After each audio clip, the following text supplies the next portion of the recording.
শীতের দিনে বিভিন্ন সবজি দিয়ে স্টাফ পরোটা আমাদের সবারই যেমন ভীষণ পছন্দের, এছাড়া খুব পরিচিত একটা রেসিপি এগুলো। কিন্তু আজ আমি যে পরোটাটা বানাচ্ছি এটা একটু অন্য ধরনের। চলো দেখি, ভিডিওটা শেষ পর্যন্ত দেখি, তাহলে বুঝতে পারবে কেন বললাম এই পরোটাটা একটু অন্য ধরনের। এর জন্য আমি আটা এবং ময়দা দুটো সমান পরিমাণে নিলাম। চাইলে কেউ শুধু আটা দিয়েও করতে পারো বা শুধু ময়দা দিয়েও করতে পারো। আমি আজকে এই দুটো মিশিয়ে করছি। এবার এর মধ্যে একটু নুন দিলাম, আর এই যে এই ইনগ্রিডিয়েন্টটা দেব, এটা হচ্ছে স্প্রিং অনিয়নের সবুজ পার্টটা। বেশ খানিকটা আমি এই স্প্রিং অনিয়নের সবুজ অংশটা দিচ্ছি। বাজারে এখন স্প্রিং অনিয়ন ভালো মতোই পাওয়া যায়,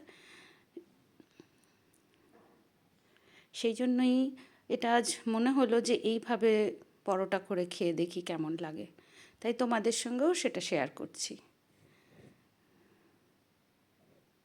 এর মধ্যে আমি এবার দুটো ডিম ইউজ করছি।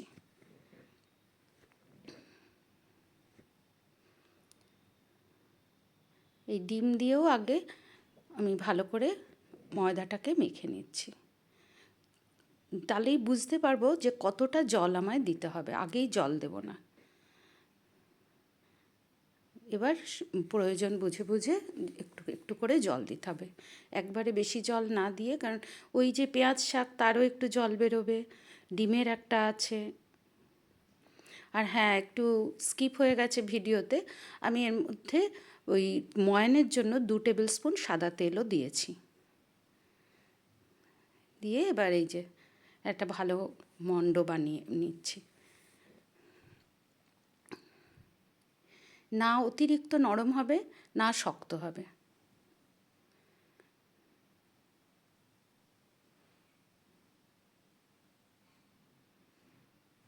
এই মাখার পরেও আমি অল্প একটু তেল হাত দিয়েও একটু আরেকবার ভালো করে এটা ঠেসে ঠেসে মেখে নিচ্ছি। এই যে দেখেছো কেমন নরমটা।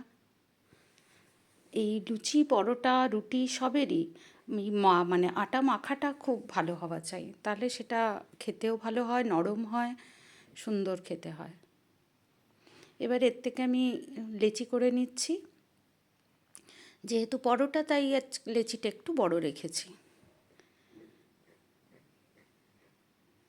এবার একটা লেচি নিয়ে একটু শুকনো ময়দা ডাস্ট করে আমি এটাকে বেলে নিচ্ছি।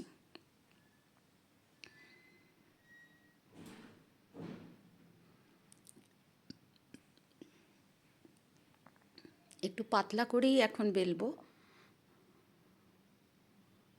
এবং একটু এখন এই যে ব্যাকাতেরা হচ্ছে কোনো অসুবিধা নেই, তাতে একটু পাতলা করে বেলে নিলাম। এবার এই যে সাইড থেকে একটু একটু করে তুলে এই যে এইরকমভাবে ফোল্ড করে করে এই যে এইরকমভাবে, দেখে বুঝতে পারছো কীভাবে আমি এক একটা, হ্যাঁ এই যে ভাঁজ দিচ্ছি, এই রকম ভাঁজ দিয়ে দিয়ে এটাকে পুরোটা, এই যে রুটিটা পেলেছিলাম সেইটাকে এই রকমভাবে ভাঁজ দিয়ে দিয়ে এটাকে গুটিয়ে নিলাম। এবার এটাকে এরকমভাবে আবার একটা লেচির ফর্মে গোল করে পাকিয়ে নিচ্ছি। বুঝতে পারলে? এইভাবে আমি সবকটা লেচিকেই আগে রেডি করে নিচ্ছি। সবকটা আমার রেডি হয়ে গেছে। এবার প্রত্যেকটা লেচির উপরে আমি একটু আবার সাদা তেল একটু লাগিয়ে দিচ্ছি, তাতে কী হবে, এইটা বেশ সফট থাকবে। নিয়ে এগুলোকে এবার বেলার পালা। এবারও তাই একটু শুকনো ময়দা, অতিরিক্ত ময়দা দেব না, মানে ঠিক যেটুকু না দিলে নয় বাট বেলার সময়, বাস সেইটুকুই দিয়ে আমি এগুলোকে একটু বেলে নিচ্ছি। খুব যেমন মোটা তো হবেই না, আবার খুব ফিনফিনে পাতলাও নয়। চারধারটা যাতে সমান বেলা হয়। এই যে দেখেছো কীরকম থিকনেস রেখেছি। দিয়ে এবার এগুলোকে তাওয়াতে ভালো করে সেঁকে নিচ্ছি। দু পিঠ আগে শুকনো তাওয়াতে ভালো করে সেঁকে নিই, তারপরে একটু সাদা তেল দেব। আমি খুব অতিরিক্ত তেলে পরোটা কখনোই ভাজি না, বলতে পারো এখানে 1 চামচ তেলই দিয়ে ভেজেছি।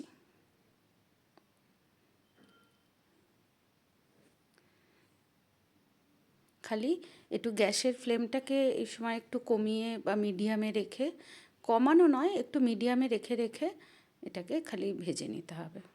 তাতে এই পরিমাণ তেলেই খুব সুন্দর করে পরোটা ভাজা হয়ে যাবে। কারণ আমি ভেতরেও তেল দিয়েছি, অতিরিক্ত তেলটাও তো ঠিক নয় খাওয়া, সেই জন্য ঠিক যেটুকু না দিলে নয়, আর লাগেও না এতে বেশি তেল।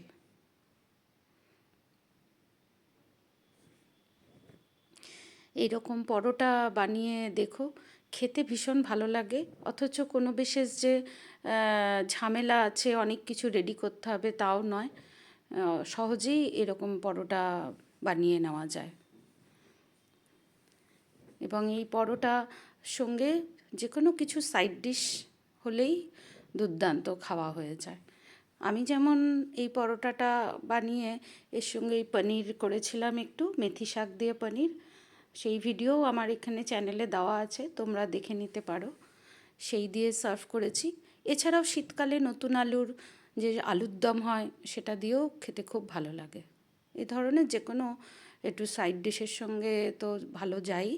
এছাড়াও আমি আরেকটা আইডিয়া দিচ্ছি, এরকম পরোটা ধরো স্কুলে বা কোথাও কাউকে টিফিনে দেবে, বা সন্ধেবেলা বা কখনো বাচ্চারা খাবে, ধরো তরকারি বা কিছু খেতে চাইছে না, এরকম পরোটা বানিয়ে তার মধ্যে একটু এরকম টমেটো সস একটু স্প্রেড করে, এরকম একটু স্যালাডের কুচি এর মধ্যে একটু, আমি যেমন আজকে একটু কাঁচা পেঁয়াজ, একটু গাজর, একটু শসা, এগুলো একটু ঝিরিঝিরি করে কুচিয়ে নিয়েছি, দিয়ে অল্প একটু লেবুর রস দিয়ে জাস্ট একটা সিম্পল রোল মতন করে নিয়েছি। এবং সবচেয়ে মজার হচ্ছে এই পরোটা ঠান্ডা হলেও নরমও থাকে,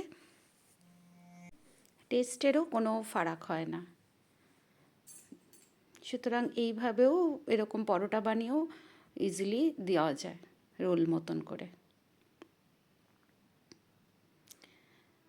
বানিও তোমরা, আমাকে অবশ্যই একটু কেমন লাগছে তোমাদের আমার ভিডিওগুলো, রেসিপিগুলো জানিও। এবং আরও ভিডিও সামনে আরও আসছে, সেগুলো দেখার জন্য আবার একটু অপেক্ষা করে থাকলেই আবার নেক্সট কোনো রেসিপি নিয়ে খুব শিগগিরই আবার চলে আসছি। ধন্যবাদ।